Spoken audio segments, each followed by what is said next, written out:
Kids just love stickers. What else is new? 一人主義 So the other day, I stumbled upon a video about a sticker boom happening in Japan. And just reading the title itself, I was very confused because I was like, what do you mean stickers are trending in Japan? Haven't kids always been obsessed with stickers since the beginning of time? Have we forgotten about Lisa Frank? I was very intrigued, so naturally, I clicked on the video and I realized, they're talking about a very specific type of sticker that is now booming. The sticker in question is these Bon Drop stickers. They're squishy, they're 3D, and they're aesthetically pleasing. And then it clicked. I was like, is this why every single store on my way to work has a giant display of these stickers on their storefront now? Like, what the heck? Anyway, let's take a deeper look at what's actually going on here. There's a couple of articles and videos I want to look at. We're going to analyze it a bit and see if we can answer a few questions that pop into my mind that might also have popped into your mind. So, let's begin. So this particular video, there's an article version of it, so that's what I'll read to you. Let's go to the line that stood out the most to me. The company says it shipped 22 million sticker sheets by the end of March. That is an absolutely insane number. To me, that begs the question, why? There's nothing special about these stickers themselves, right? It's just they're cute and they're novel, right? They're essentially cute stickers that have some girth to them. So why this particular sticker? And then I remembered something that happened at my work the other day. So I work as an English teacher at a daycare. And the other day, as a reward for finishing coloring sheets, I was giving my students this generic heart sticker. It was literally this big. And when I handed them the sticker, they went nuts. Kids just love stickers. What else is new? So if kids are going feral over generic ass heart stickers, I can only imagine what these cute little puffy, squishy stickers are doing to their brains. And it also says here that adults are hopping on the trend. And I'm not surprised because, not gonna lie, I've been tempted a few times. But so far I've always resisted because at the end of the day, what am I going to do with these stickers? I don't want to go out of my way to buy a binder to preserve these in. And if I bought the binder, I would want to keep buying the stickers so I can fill up the binder. Like psychologically, something about buying a sticker book and only filling it up a few pages feels wrong to me. So I'll always appreciate a cute design. Like looking at these stickers for me is kind of like going to a museum. I look at it and I tell myself, oh, that's nice. And then I never think about it again, unfortunately. The only thing I enjoy plastering with stickers is my spatzoon locker. So there's that. With that being said, adults being into stickers isn't that new either. If you've ever been to Japan, you might have seen a B side label store, or you might have seen B side label products at like a souvenir store before. They're basically very well designed stickers that appeal to adults and children as well, probably. Now, I found the culture surrounding this trend, this product, very interesting as well. So let's take a look at that. As you can see, it looks like kids are trading them at school. They have dedicated books for them. That's never been done before. In the early 2000s, we traded stickers, right? And before then too, I'm sure in the 90s and 80s too. And when I lived in Germany as a kid, I remember we traded literal pieces of paper from memo pads that had this character called Dillo on it. And we went nuts for those. And then in America, we also had Lisa Frank, as I mentioned earlier. Same thing, different packaging. Same thing, different generation. Right? This is just proof that trends literally come in cycles. And the pendulum has once again swung the other way. Now, we'll say, if Labubu ever hops on the sticker trend, it's over. I don't want to give Pop Mart any ideas. Oh my god, God forbid. The other day I did see on Takeshita Dori in Harajuku, there was a Labubu sticker shop, but it was unofficial. Is that even legal? I don't know. But if Pop Mart starts gambling for stickers, it's over. It looks like they have special events and pop up shops for this type of sticker as well. So, here, if you look, is it just me or is this line really short? I wish Pop Mart lines were this long. It would save me a lot of trouble. Like, this is so tame. Honestly, it's kind of refreshing. Like, this is an acceptable amount of obsession for me. Which brings me to an important point. Am I annoyed at this? No, not at all. I'm glad that kids are finding something to obsess over that's not digital, and I'm glad that it gives kids an opportunity to socialize in real life, which isn't to say that there aren't people who are probably excessive about this. There's always someone. And there's actually an article that kind of hints at that, so I want to take a look at that. So this article is basically saying there's now a bunch of fake stickers circulating the market, and they're also 6 times the original price. So like if the sticker was like 300 to 500 yen, so essentially $1 to $2.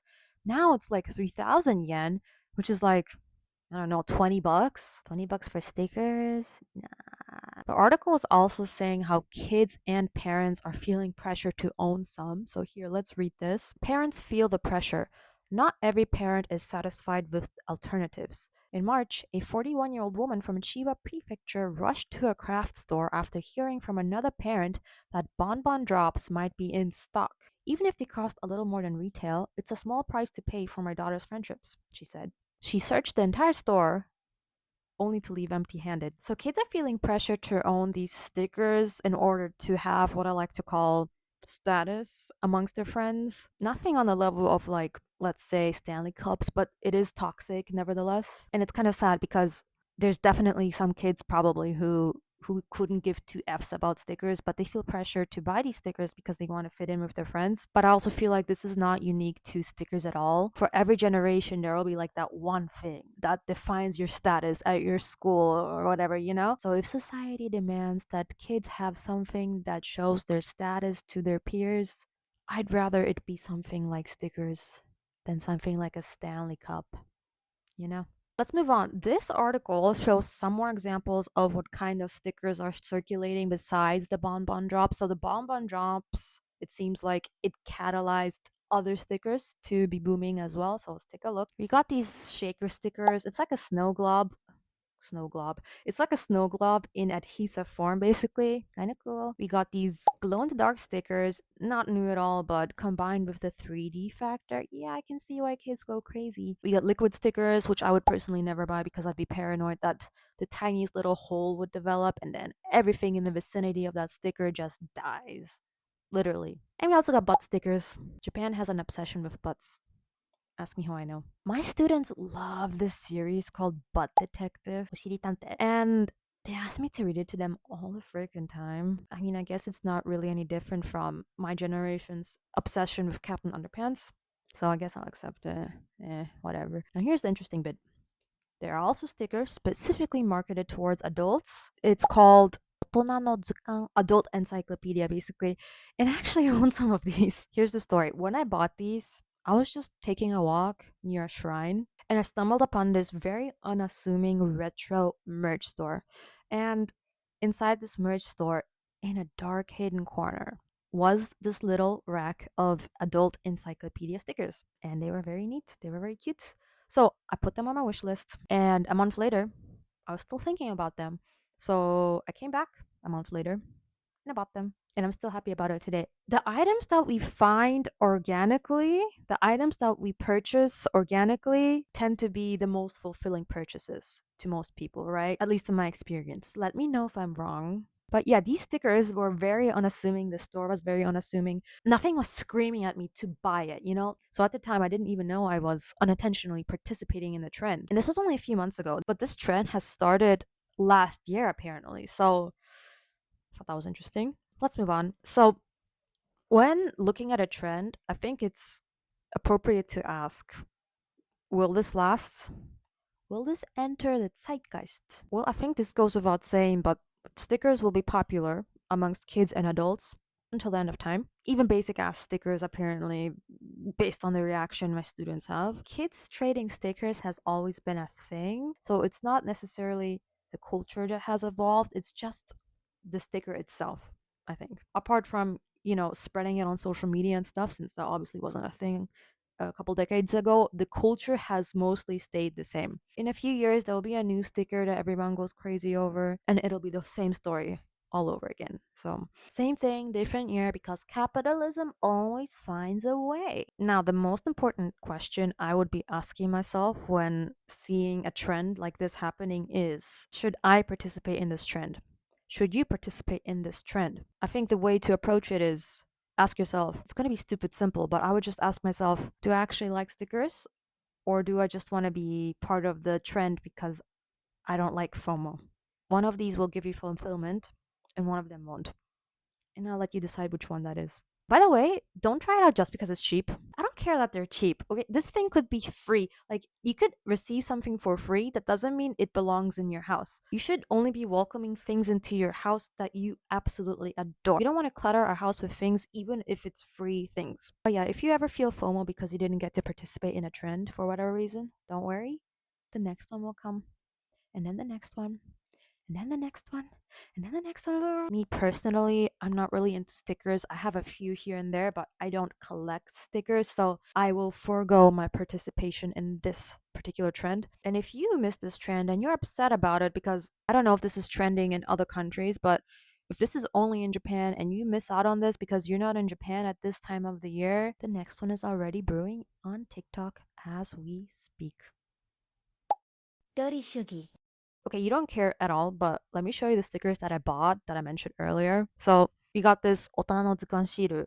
It's classic board games. I don't know if you can see that. It has it has a lot of the classic board games, and I'm obsessed with all of them. I love Mahjong. I love, what is this? I love all of them except for chess. Don't even get me started on my beef with chess. Ew. And I also got this reptile set right here because I am a reptile keeper. I usually set these on my music stand and then idly stare at them while I practice my kalimba. It's great. Okay, bye. ドリ主義 Okay, that's it for this video. Thank you for watching. I just want to say a quick thank you to everyone who subscribed in my last video.